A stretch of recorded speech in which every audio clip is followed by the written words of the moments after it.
Welcome to OsTEAo, that's with a capital T-E-A, where OsteoWarriors in treatment and recent survivors spill all the hot tea on all things osteosarcoma and cancer from the adolescent and young adult patient perspective. Please listen in on our honest and personal conversations about our osteo experiences, stories, and who knows what else. We get sidetracked sometimes. This podcast discusses all aspects of the young adult cancer experience in a conversational format. Audience discretion is advised. Like and follow MIB Agents on social media for all the intel and hot goss. September is Childhood Cancer Awareness Month, as I'm sure we all know, and MIB is lighting up the month with gold bows again. These bows look great on your mailbox or front door. You can receive a beautiful, bright gold, highly weather-resistant bow with a donation of $25. These bows are a wonderful way to raise awareness for childhood cancer, help patients and their families feel supported, and support programs, education, and research that benefit osteosarcoma patients and families. Go to the MIB Agents website for more info or email anita@mibagents.org. Another amazing program from MIB coming up. We are launching the next series of Healing Hearts for Siblings with sessions meeting every 2 weeks starting on September 17th at 4 p.m. Pacific Time. Led by grief counselor Lori Krause, these workshops are free of charge to all bereaved siblings. Siblings of Osteo Angels who are at least 13 years old can sign up by completing a short form by clicking the Register for Healing Hearts on mibagents.org under the Bereaved Families and Healing Hearts tab. Please contact our wonderful Isabel Wolf with any questions at Isabel, that's ISABEL, at mibagents.org. So everybody, welcome back, and let's get into our favorite and only recurring segment on the show. What's the tea? No, like literally. So this segment, What's the tea? No, like literally, is a little special because today we are having our wonderful Osteo Warrior and Osteo sibling panel. So we are all gonna go around, say what we're drinking, introduce ourselves, and tell a little bit about our stories. And we're also all gonna answer the question, what's a common misconception about cancer that you want to take down? So I will start us off. I am drinking, I was like considering making hot tea for this, which, like we're spilling the tea with the hot goss.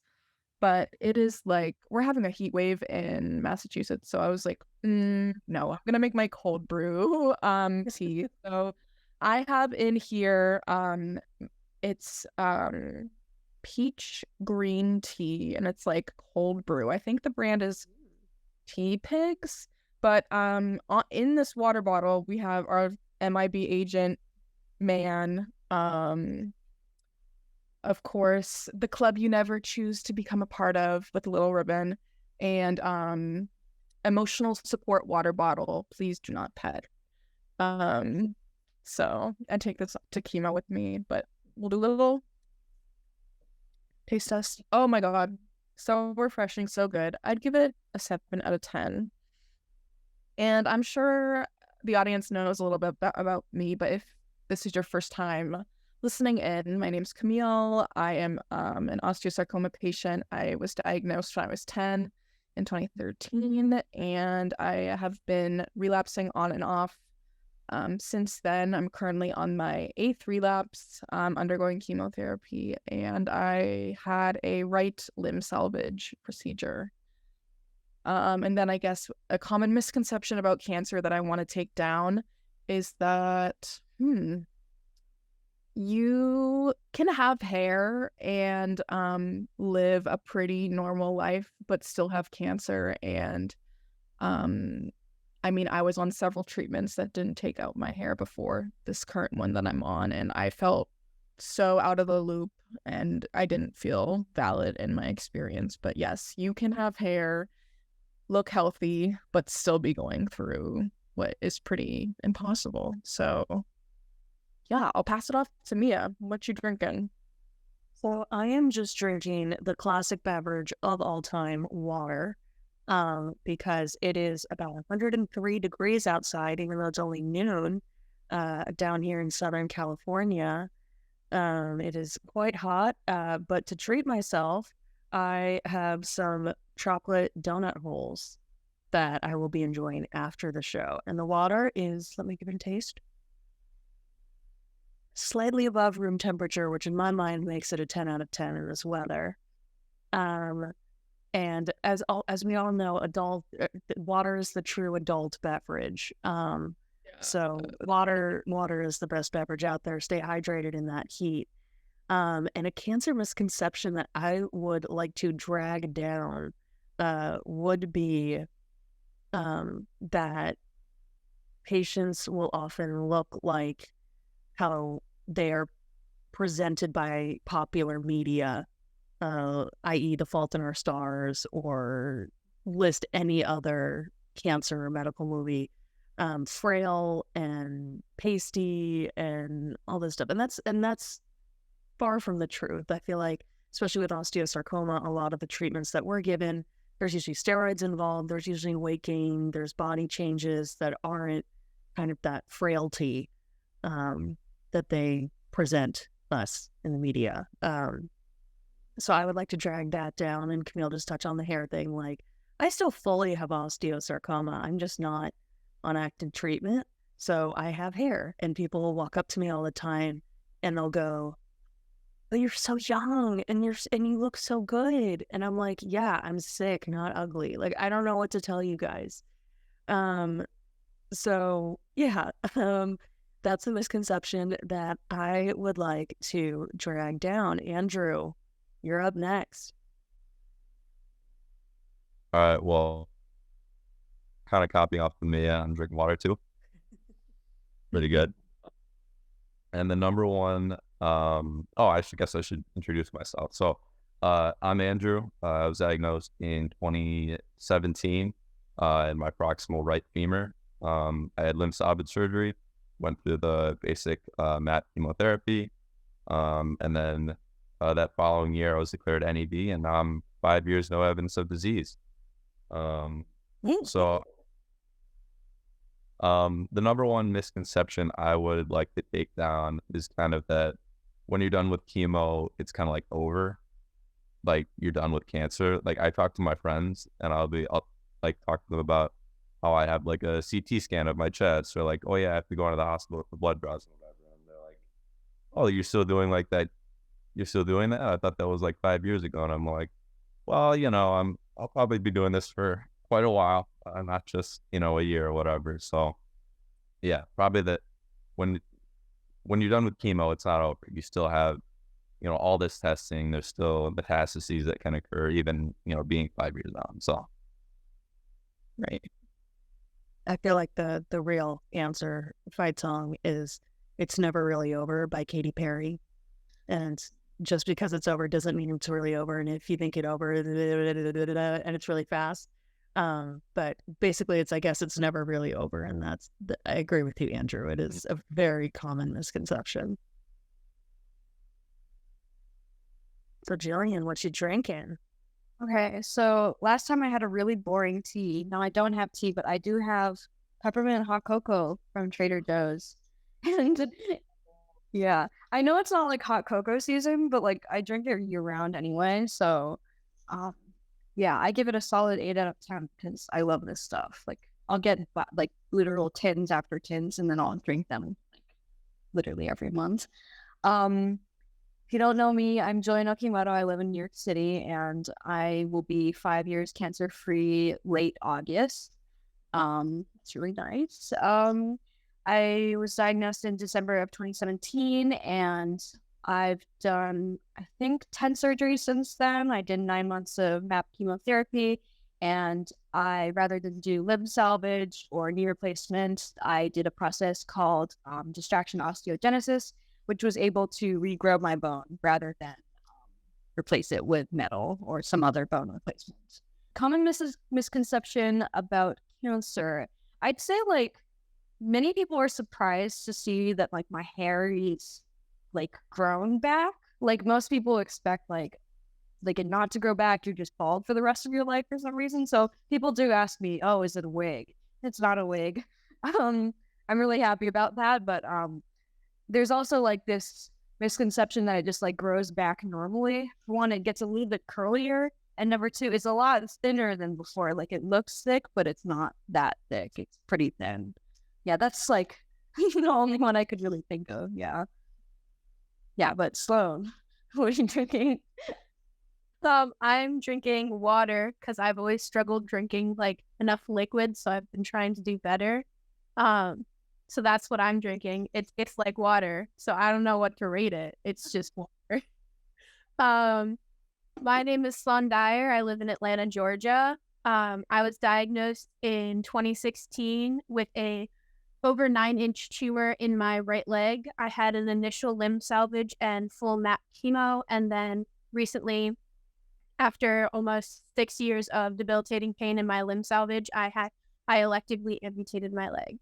And a common misconception that I would like people to stop doing is thinking that my life is just there to inspire them and that I can answer all of the questions and that their unsolicited advice is necessary. Because I was 12 and people were coming up to me saying, you're not going to do that chemo crap. You're going to go to hell. And then telling me about this magic bean that would cure me. And I was like, what the hell? I'm 12.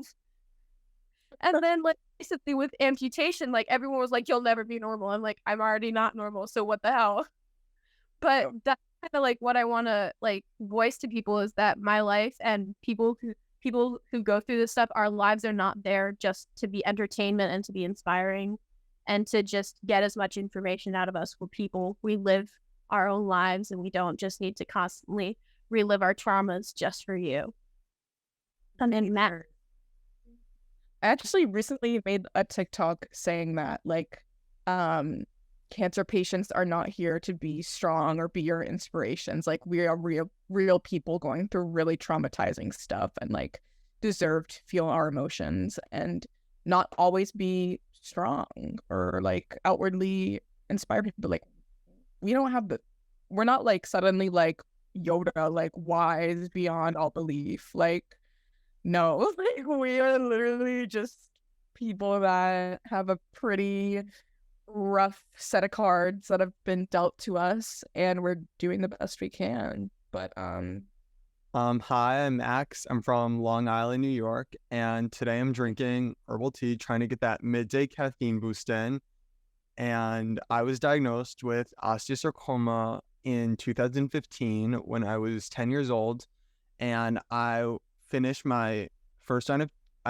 treatment in March of 2016, and since then I've been 7 years NED. And a common misconception about cancer is that it completely takes over someone's life, not only like with treatment, but like also afterwards, where there's so many people that are actively living their lives and struggling with cancer. And I think that really needs to be understood, that it's not like one size fits all and that everyone deals with it in a different way. yeah, for sure. And I'll pass it to Mia now. Yeah, 100%. I realized I forgot to fully introduce myself for those of you who aren't regular watchers or listeners.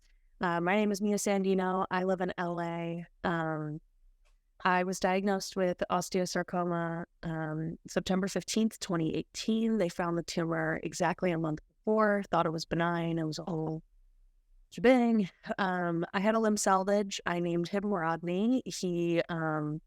We were together for better or worse, thinking about getting our vows renewed on September 15th for my 5-year cancerversary. I did MAP, didn't work. I did a bunch of other chemos and some immunotherapy that didn't work, and I was deemed incurable in late September. However, my interventional radiologist, who regularly performs cryogenic ablations, which is like they just stab me with a needle and freeze my lung tumors, essentially. He told me that there's nothing left to freeze currently as of May 31st, and that I get the summer off until my next PET scan, which is very exciting. So I have just been living my true hot girl summer, hot because of not my appearance, even though, but because steroids and all the treatment over the past few years and the weight gain have led to me developing hyperhidrosis. So I am always hot. I am not okay in this 103-degree heat down here. But yeah, so I am relatively stable and just here to enjoy and spend my time with you lovely people today. So let's kick it off with some questions.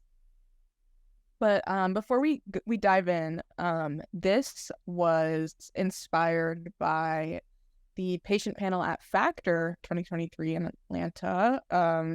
I wasn't there, but just the hype that I heard and just the energy of the room, we knew we had to do this episode with our lovely JAB panelists. And also my sister wrote some questions for the sibling perspective. So shout out to Anastasia. She couldn't be here today because she is in med school doing some rotations right now. But yeah, I guess we'll kick it off.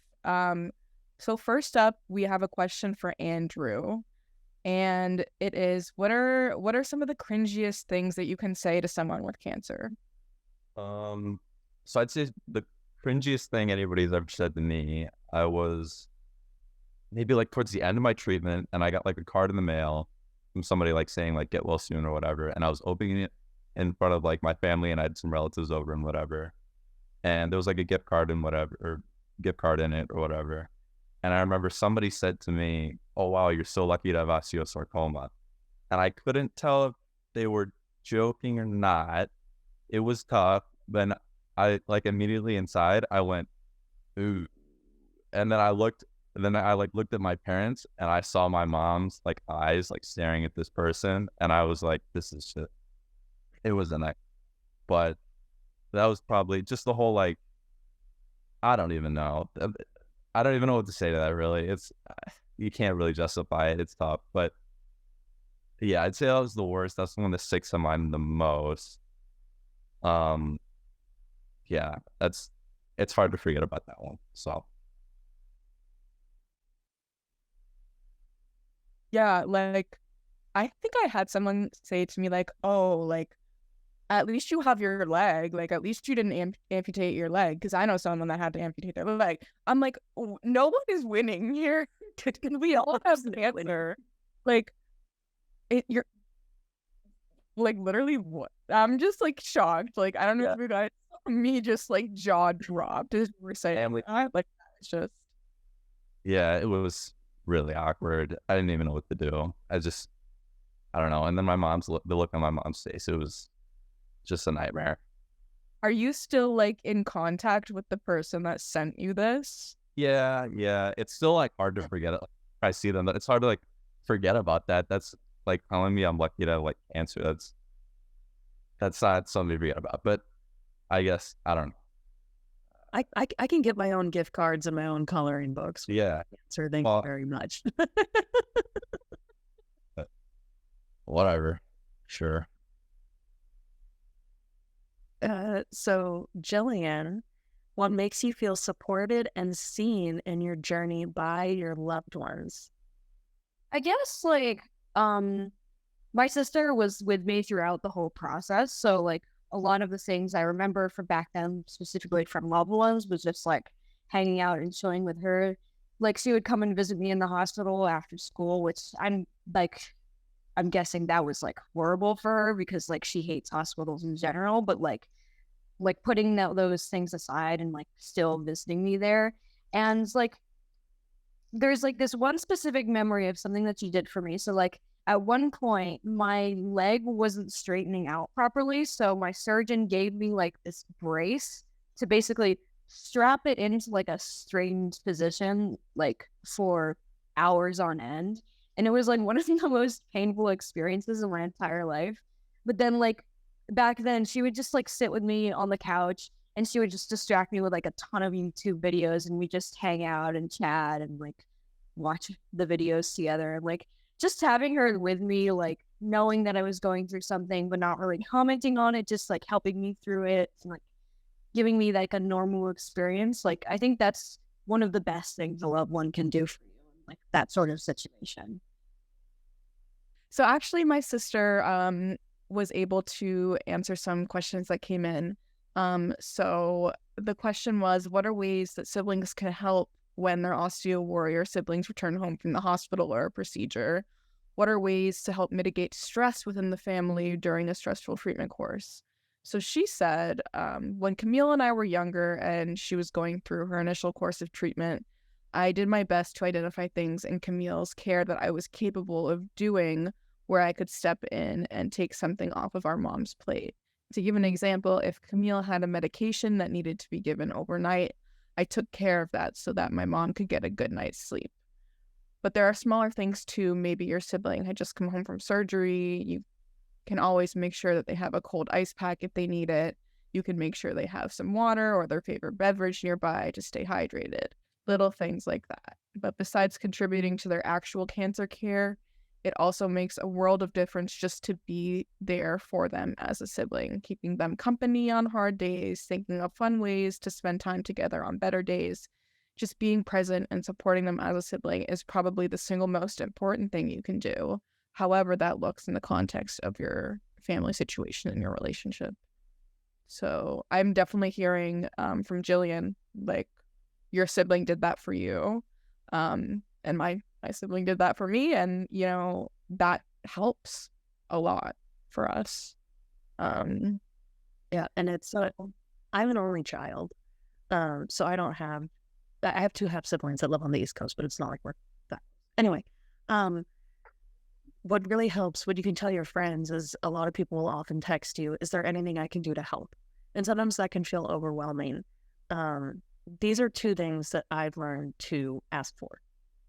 And that is their favorite memes that they saw online that day, or funny tweets, or just posts of any kind, just to brighten my day a little bit, or their favorite upbeat music that they've been listening to lately. Because sometimes you just need a little bit of a bop to get your day going. And that way you have that connection with them. And I feel like that's a great way to feel supported and seen by people who care about you. Yeah, sure. So our next question is for Max. Do you think that an AYA unit would be beneficial or cause emotional harm? I definitely think there's some merit to having a specific ward or unit for adolescents and young adults at the hospital. I know it can be like startling to see like really old people or like really young children going through cancer with you, and it could potentially be a good experience to have other people your age to talk to and see what they're going through.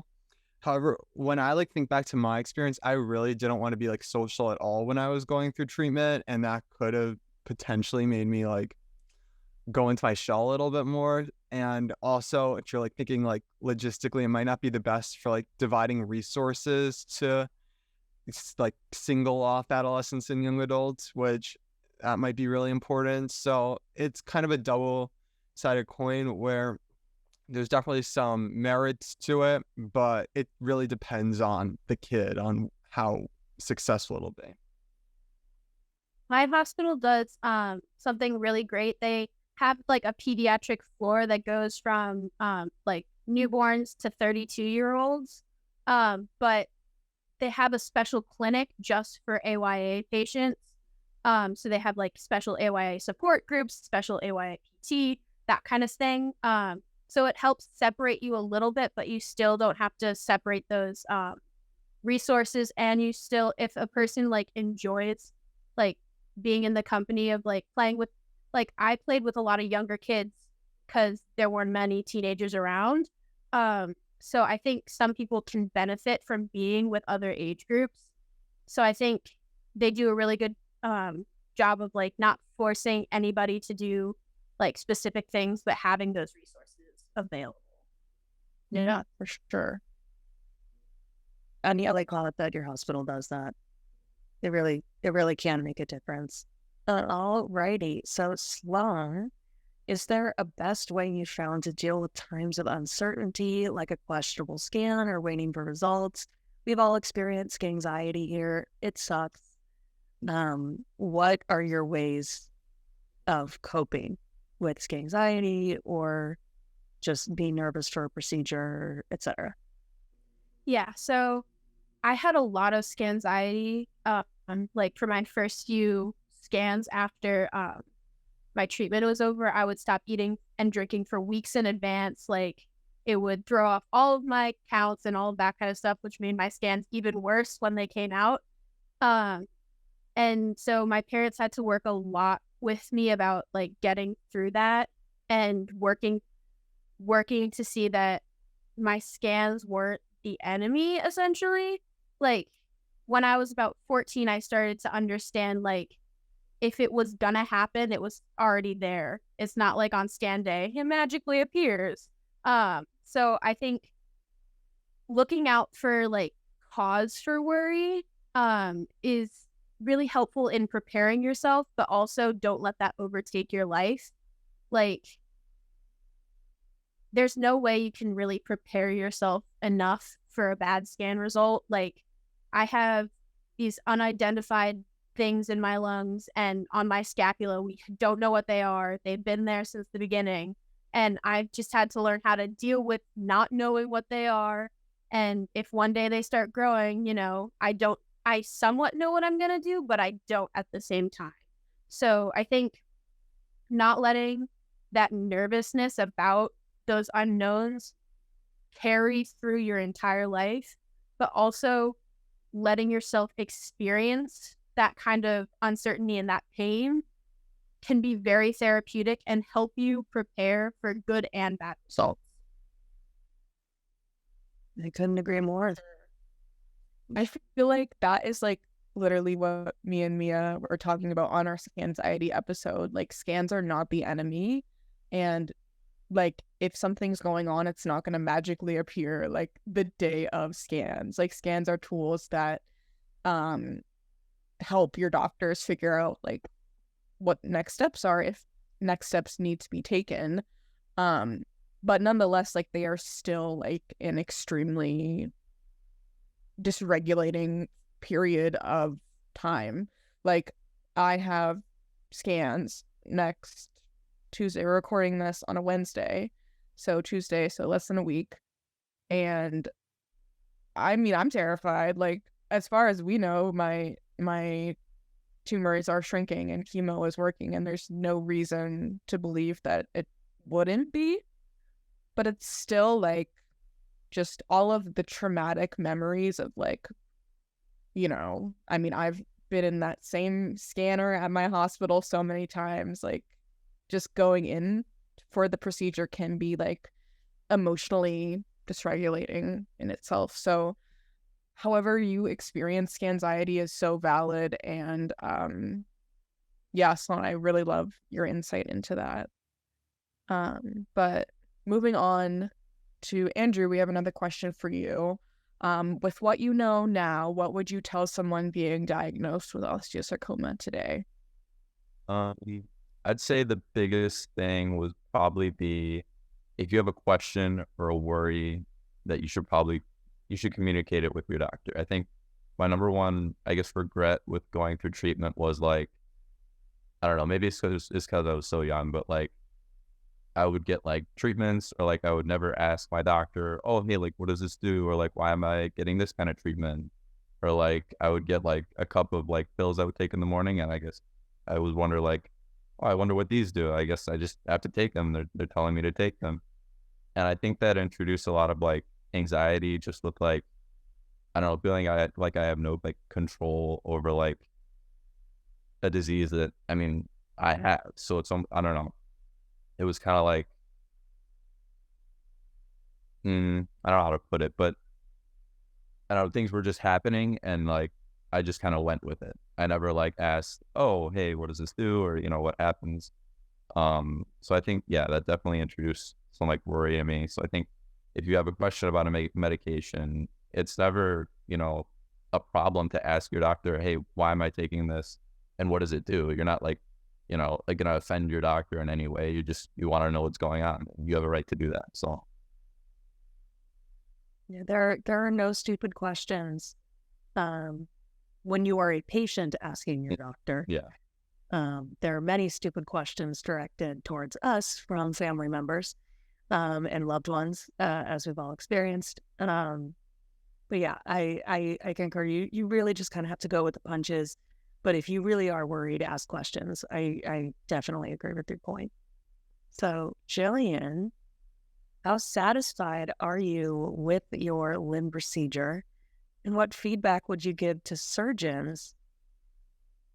Yeah, I had a very unique experience specifically for osteosarcoma. My surgeon is one of the only ones to do my procedure in the US for osteosarcoma or any other like sort of limb salvage stuff.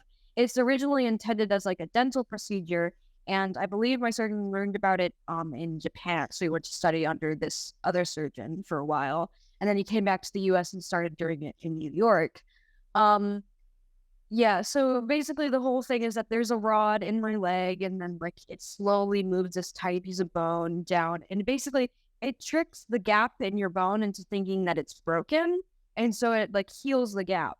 In theory, like it sounds like very like it's well, the way I'm putting it is very simple, but like back when I started, like there were only about I think 30 people who had done it under my surgeon.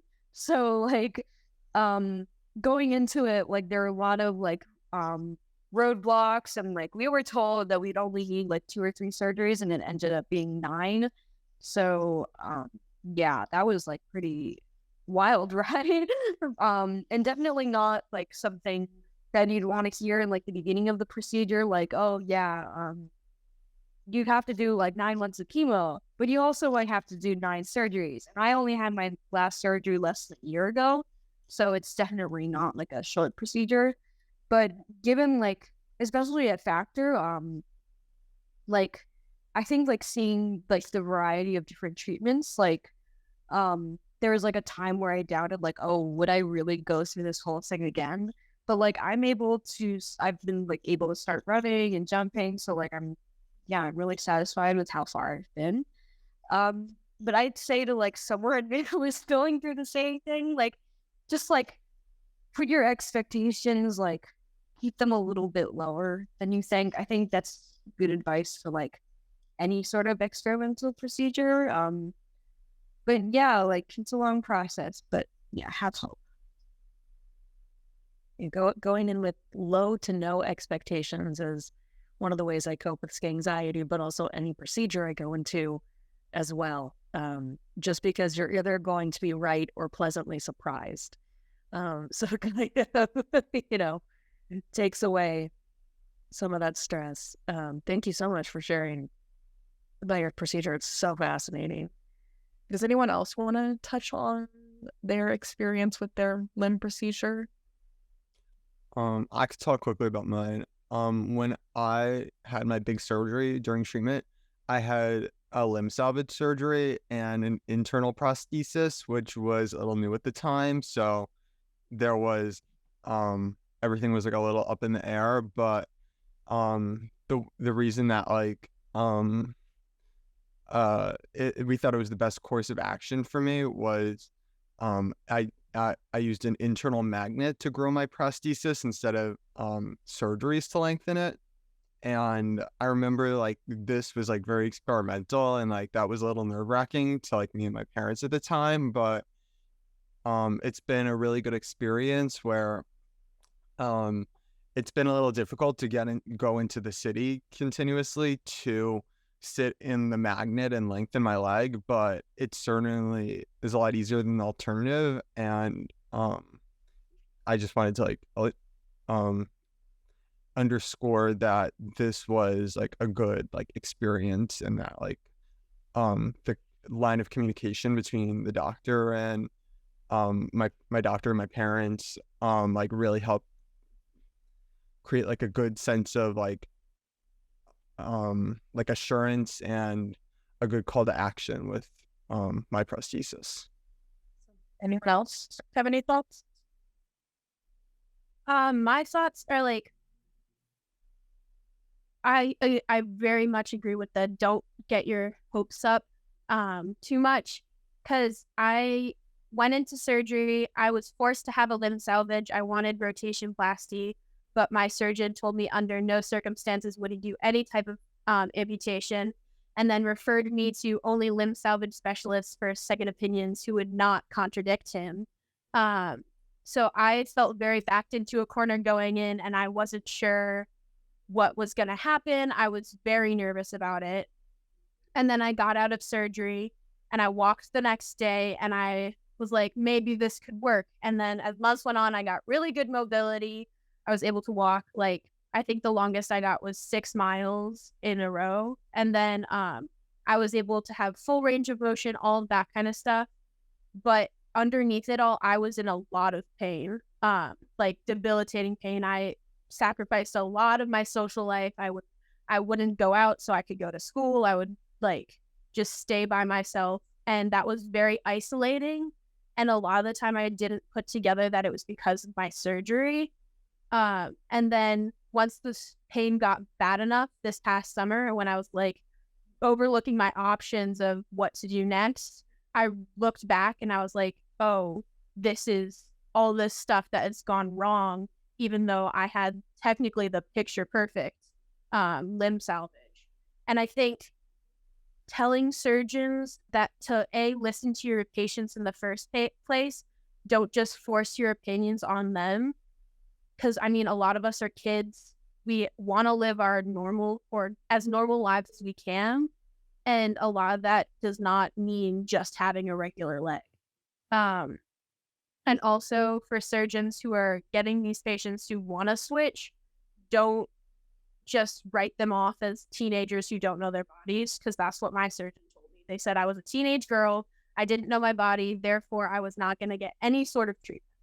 And I think surgeons need to realize their implicit biases and not just force a leg on everybody, because sometimes that is not the best option.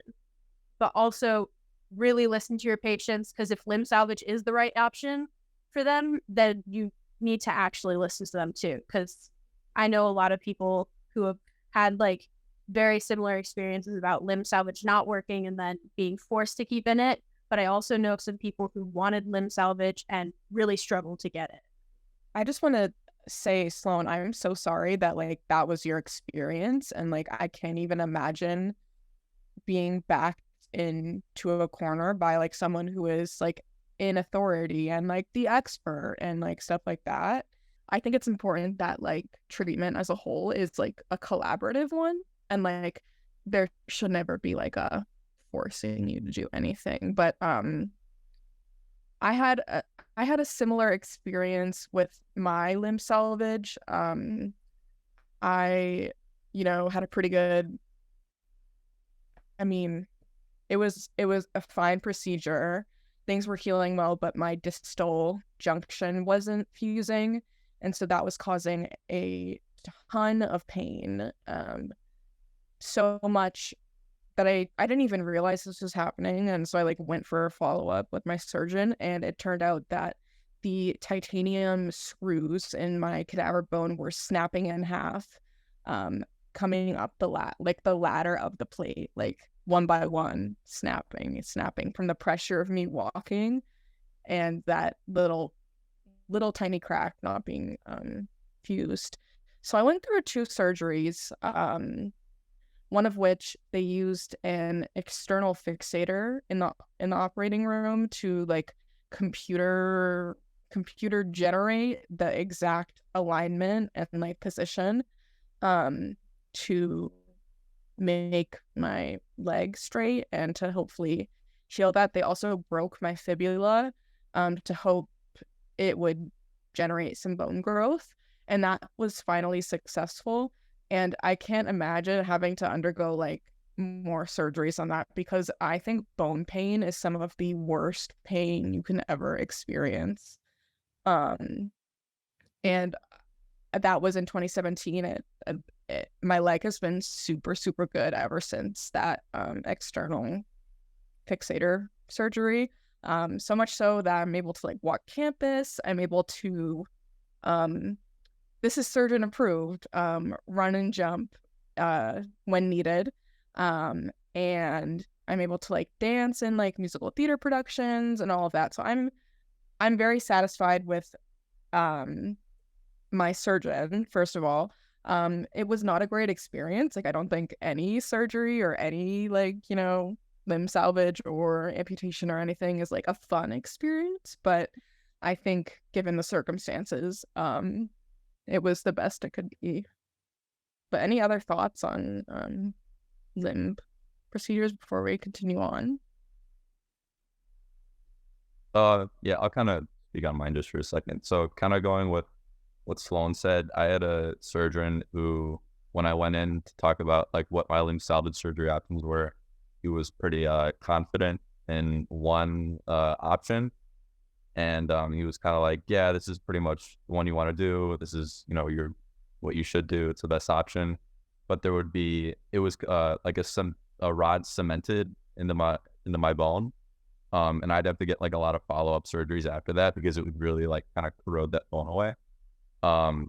So instead of like making a decision quickly, like on the spot and saying like getting that surgery scheduled, we kind of like went out to see a few different surgeons around the area. And we found the one I have now, which is called a compression prosthetic, where I would have with the cement rod, I would pretty much be walking like pretty short term. But with the one I have now, I had to wait like 6 months. But I would only have to have one like follow-up surgery like in my 30s with the one I have now. And I went to him and I said, hey, I've seen this compression prosthetic thing. Can you do it? And he's like, well, yeah, I guess we can. I got a guy who can do it, whatever. So I was like, okay, yeah, I'll probably go with that one then. And I'm really happy with my choice. So I'd say don't be nervous to like, go out and get a little bit more information, maybe see a second opinion, and don't like be bullied into like choosing something, I guess. Yeah. Thank you guys so much for sharing your perspectives. Max, what has gotten you through your hardest times of being an osteo warrior or patient or whatever terminology you like to use to describe yourself? Yeah, so when I was in treatment, I remember that my hardest time was just to do the boredom of just sitting there all day. And like my favorite things to do were like play board games and like see family that would come and visit sometimes. So I think it's like important to like try and find like get too excited about things. Like I remember I loved to play Monopoly at the time, and like we would just like bring in board games and play all day. And my parents were great in that they would like try and like stay there as long as possible with me, so it gave me like someone to play with. And I remember that like got me through really difficult times because it gave me something to do all day, which like besides the pain, the boredom is just something that like when you're just sitting in the hospital all day, it can like really get to you. And yeah, just try and like find like what gets you up in the morning every day. I guess we can move on to Sloan. Our question for you is, how do you remain motivated with work or school while also dealing with health issues?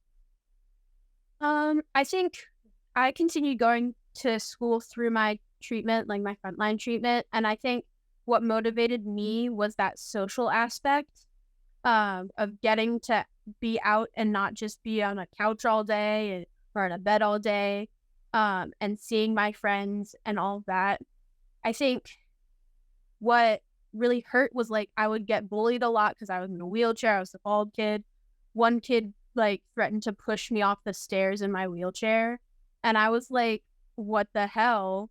Like, and that kind of made me lose a bit of faith in the entire thing of going to school, but I kept doing it. And I think I lost a lot of hope in that moment of like a lot of that motivation. I stopped going as much when I transferred to high school and I was in all that pain from my leg. I just kept coming home and I couldn't push myself through it. But then once I hit my halfway through my sophomore year and I skipped my junior year, and I went to my senior year, I got really motivated to do my senior recitals, which are like a senior project for music majors, essentially, where you have a giant recital just with you and your band and whatever. And I did too, because my teachers convinced me to. But that really pushed me to want to go to school, to want to learn. And I think knowing what will push you to actually do the things that you want is really important when you're going through treatment or pain or whatever. Because a lot of the time you just let that pain interfere. You let that notion of what if interfere. And I think just knowing that there's something that you can do and that there's something that you want to do is really helpful in getting yourself to actually work and to go to school and all of that kind of stuff. Yeah, I couldn't agree more. I was in college when I was diagnosed at right before my sophomore year of college, and I live 1,000 miles away from where I was going to school. So there was no, I couldn't do both at the same time. I couldn't get chemo at UCLA and then just hop on a flight to Seattle. That made it really difficult. But because of the pandemic, they switched school online, and I was able to do online classes. And this crazy thing happened where I had so much more of an appreciation for being able to learn, being able to use my brain again, because I had a whole year where I didn't do anything. And there's nothing wrong with that, because obviously we're going through a lot, but it was fantastic. I felt like I was myself again, that there was some semblance of normalcy, even within craziness of the pandemic outside. I could just log on to an online class and my grades had never been better. And I was like, I have chemo brain and I have to work extra hard and I'm only taking part-time classes, but I feel like myself again. And I feel like that kept me motivated. Again, like you said, the social really does help, and having kind of those like milestones within your educational environment is really, really helpful. And then what I also want to touch on is there are other ways to get your brain and body moving, and to give you kind of a little bit of a more of a purpose than just surviving, which is a fine enough purpose on its own, trust me. But I had the option of either re-enrolling at a university closer to home, or becoming a Pilates instructor and doing the year-long course to take that. And since I was, told I was incurable, I was like, hey, school will always be there. And this is something that I can do that's short-term, that will give me purpose. And it worked my brain, it worked my body, and it was one of the best decisions I ever made. And I feel like as long as you're content in what you're doing, like you said, like you loved your recitals, you loved working towards those, you loved the social situations, that keeps you motivated. It's the things that you're passionate about. So that's my main, point, is that as long as you're doing something that you're passionate about, that will keep you motivated, even through pain, even through adversity. And I think you guys are all fantastic for pushing through.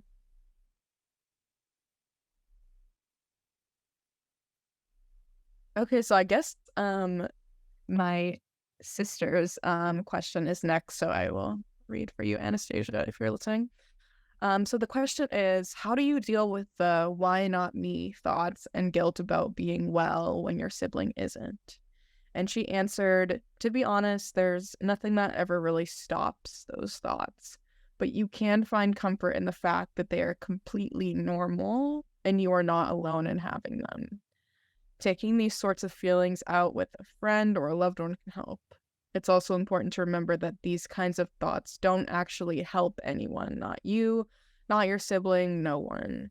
So instead of investing time and energy into these thoughts, invest your energy into taking care of yourself, still doing the things you love. etc., because you can't take care of others without taking care of yourself too. And I love this answer, just validating that like these guilty thoughts like don't, you know, go away, and like everyone has them. I'm sure for folks with siblings out there. And I really love just not, instead of focusing so heavily and getting dragged down the rabbit hole of having the guilty thoughts, is just taking a step back and doing what you love, going to school, doing your hobby, blah, blah, blah, blah, blah, you know. So shout out Anastasia for your answer. We love it. But moving on, Andrew, what has your experience been like with child life as a teen / AYA patient?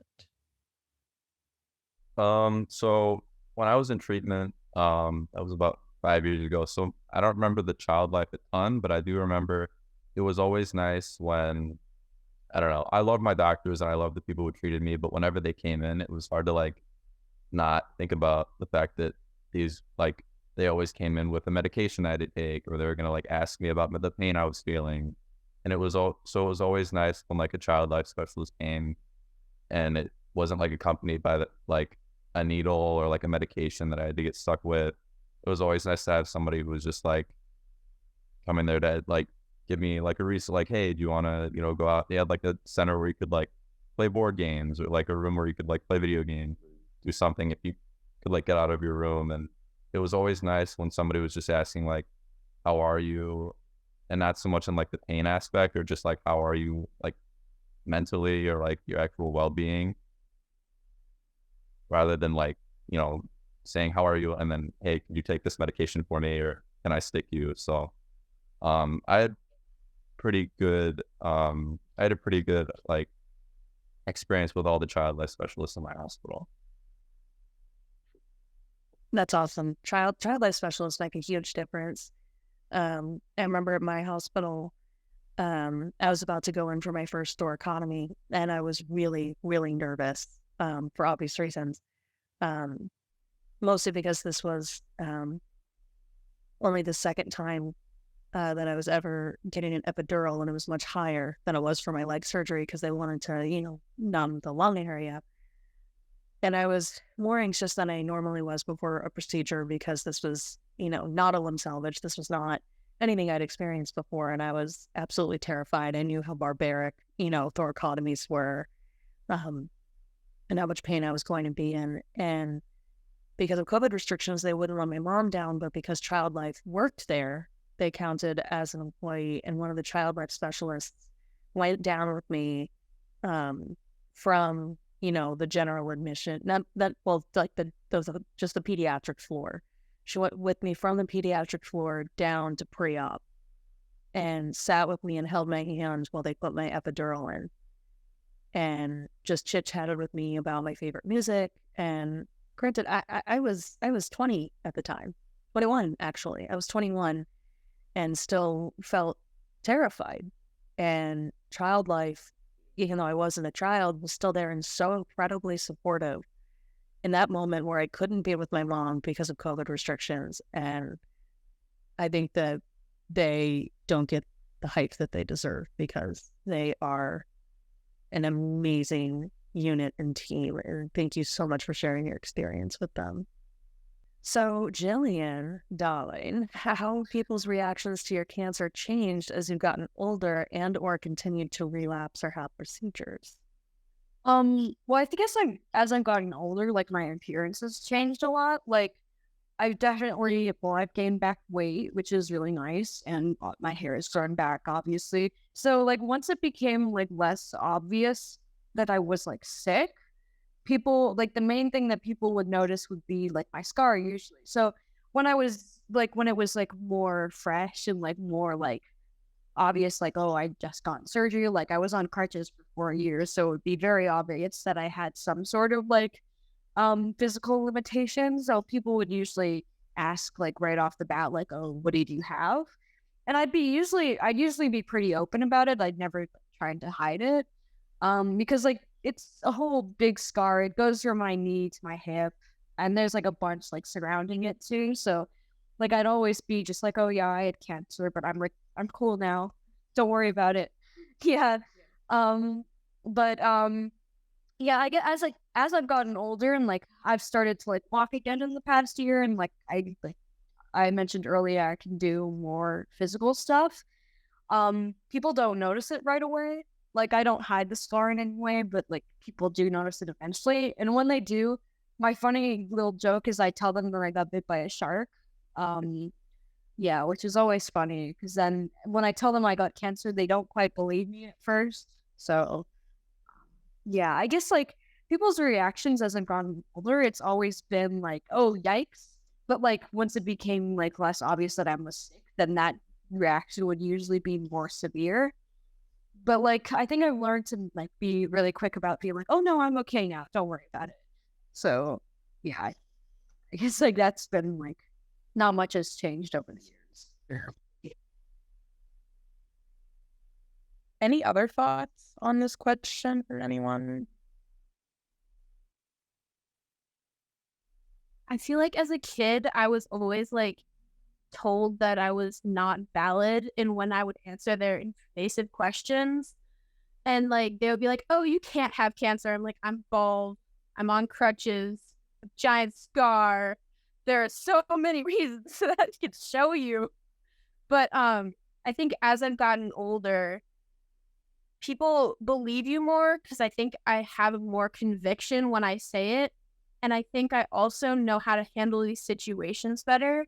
So if a person is being very like intrusive and very rude about it, they ask me what happens. I look them straight in the eyes and I say, I had cancer when I was 12, and it freaks them out. And I'm like, yes, I did my job. And if a lot of the time, if it's a kid, if it's someone who is genuine, like someone I don't know, but like someone who asks, if they can ask that kind of thing, I tell them in a much like softer way, especially kids. I just go like, there was something really bad in my leg. I needed to get it out, and this is what happened, that kind of thing. But I think as I've gotten older, the people's reactions haven't really changed that much, but the way I deal with it has gotten a lot better and more engaged towards each situation. Like when I went to college orientation, I've never been asked so many times what happened to me. And I was like 3 months out of amputation.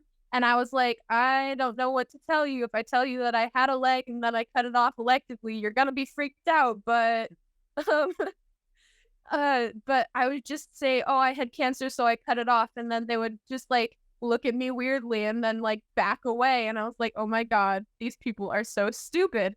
And I think understanding that you don't need their validation, you don't need them to be like, oh, I'm so sorry for you, because who needs that? And also just growing with it and not expecting people's reactions to change necessarily. It's really kind of saddening, but also really helpful. So you can change the way that you respond.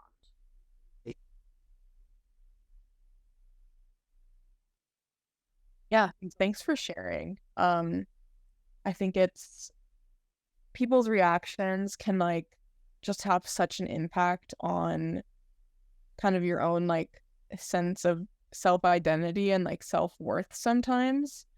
And I know for me, having cancer half of my life, like I've experienced people in like elementary school responding, people in middle and high school responding, and then people in college responding. And having relapsed 8 times, it's a little like disheartening to witness when you first relapse or there's bad news, the people flooding into your inbox, sending you texts, sending you gifts, sending you their love and support. But then as soon as things die down or like your hair grows back, just the immediate silence. Like just the silence is so loud.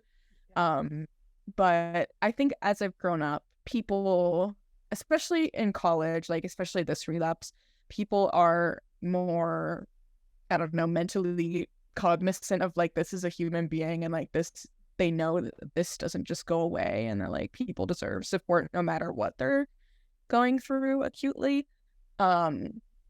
So, you know, like it just, that is another process that for multiple relapsed folks, I think is really hard. And I just wanted to talk about and bring that up a little bit. But our last question of the day is for Max.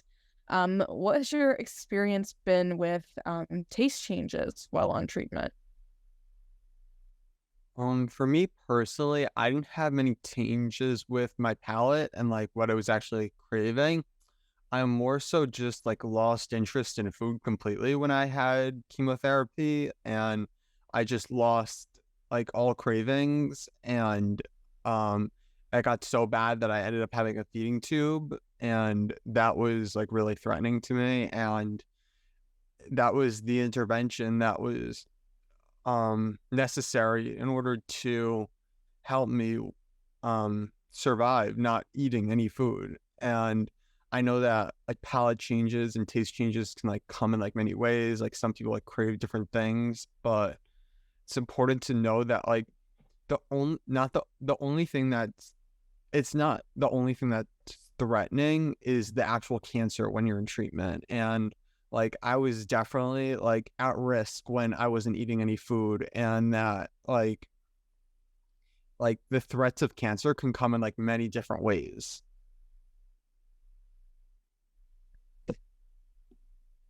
Yeah, for sure. Like not getting the nutrients to like, you know, survive the chemotherapy that you're trying to treat the cancer. Like there are other threats than just the cancer itself. I totally hear you. Any other thoughts or experiences with taste changes? I think it's just something that's very weird. You know, sometimes when you have that metallic taste in your mouth, obviously you need the fuel. You know, you need the calories because you're healing. And bless you. And it's just really kind of hard to cope with, especially as, you know, someone like me. I'm such a foodie. Like food is something that constantly brings me joy. And so it's very hard that I couldn't eat a lot of my favorite foods. One of the hardest things was when I was on high-dose steroids, really, really high-dose steroids. It spiked my blood sugar, and I couldn't eat anything that was high carb or high sugar, which sucked because my favorite food is sushi. So obviously sushi rice usually has some sugar in it. So not only is it long-lasting carbs, it's short-acting sugars, even though it's high protein. So that was just a mess. And it can be very, very hard to manage. And Max, thank you so much for sharing your perspective and what you went through. And chemo sucks. Chemo just sucks. And there's no way to get around that. I just wanted to say that I really, really appreciate all of your input today. You are all so well spoken, and it is an honor to have you on OsTEAo. Oh, my 2 cents. Yes, I have to second that. I think we should be doing this way more regularly, because I don't know about you guys, but like I am feeling so validated and so seen and so heard. But like, because osteosarcoma, as we know, is so rare, and you know, people don't get it. Like people that have gone through it get it, but just normal, typical, average Joe or Sally doesn't get it. You know what I'm saying? So it's so good to like have these chats, and I feel like they're so healing. So we should definitely do this again. What do you think, Mia? I think we have to do it again. We should. I think you guys are all stars. Not to be too chasing, but it's a very slay group. Yeah, this is very slay. Thank you so much, everyone, for tuning in to OsTEAo, the Osteosarcoma podcast. We had an incredible episode today. But until next time, we're your hosts, Camille and Mia. And that's That's the tea.